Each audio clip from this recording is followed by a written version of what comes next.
చూశానండి. దాంట్లో సెంటిమెంట్ బాగా పెట్టారు పాపది.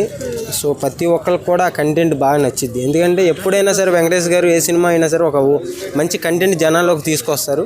సో అలాంటి సెంటిమెంట్ ఒక ఫ్యామిలీది తీసుకొచ్చారు మన ముందుకి. ప్రతి ఒక్కరు కూడా చూస్తారు. అంటే మనకి చాలా రోజుల తర్వాత వెంకటేష్ గారు మళ్ళీ కనిపించడం, అంటే ఇలాంటి యాక్షన్ సీక్వెన్స్లో కనిపించడం చాలా రేర్ అయిపోయింది కదా ఇప్పుడు. సో ఎలా అనిపిస్తుంది న్యూ లుక్?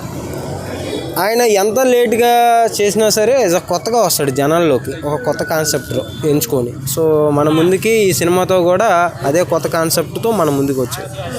సో పాప సెంటిమెంట్ అంటున్నారు, సేమ్ అదే మళ్ళీ ఏదో కొత్త వ్యాధి గురించి అని చెప్పేసి. అవును. సో ఇంత సినిమా అంతా కూడా అమ్మాయికి ఆక్సిజన్ పెట్టి ఉంటుంది. రోల్ మొత్తం చాలా బాగా చేసింది పాప. ఇంతకుముందు కూడా మనకి తులసిలో కూడా వాళ్ళ బాబుకి వ్యాధి గురించి అని సేమ్ స్టోరీ ఉంది. సో దానికి కంపారిజన్ లేదండి, అసలు సంబంధం లేదు. ఆ స్టోరీ వేరు, ఈ స్టోరీ వేరు. ఈ పాప చనిపోయి బతికిద్ది. ఇందులో చాలా కష్టాలు ఉంటాయి. చాలా బాగుంటుంది సెంటిమెంట్. శైలేష్ కొలను ప్రీవియస్ 2 సినిమాలు కూడా సైకో జోనర్లో తీశారు. సో ఇది కూడా ఆ విధంగా ఉండే ఛాన్స్ ఏమైనా ఉందా? లేదండి, దాని మీరు ఒకసారి ట్రైలర్ చూశారు కదా. సో దానికి దీనికి కంపారిజన్ అసలు ఏముండదు. చాలా బాగుంటుంది. ప్రతి ఒక్కరికి కూడా సినిమా నచ్చిద్ది.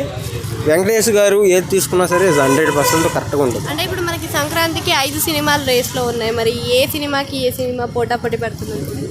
సంక్రాంతికి రిలీజ్ అయ్యే 5 సినిమాల్లో ఏ సినిమా పోటీ రాదండి. వేరే వేరే కాన్సెప్ట్లు అన్నీ కూడా. ఎక్కువగా మెయిన్ కంటెంట్ వచ్చి గుంటూరు గారు, అదైతే ఐప్లోకి వెళ్ళిపోద్ది. మరి ఇప్పుడు హనుమాన్ కూడా పాన్ ఇండియన్ లెవెల్లో వెళ్ళింది. మరి అది ఎంతవరకు రీచ్ అవుతుంది? పాన్ ఇండియా అంటే యాక్చువల్గా అది రిలీజ్ అవ్వాలి, ఆపారు. చూడాలి. అంటే ఇప్పుడు మరి బెస్ట్ మూవీ ఏమంటారు సంక్రాంతికి? మహేష్ బాబుదే.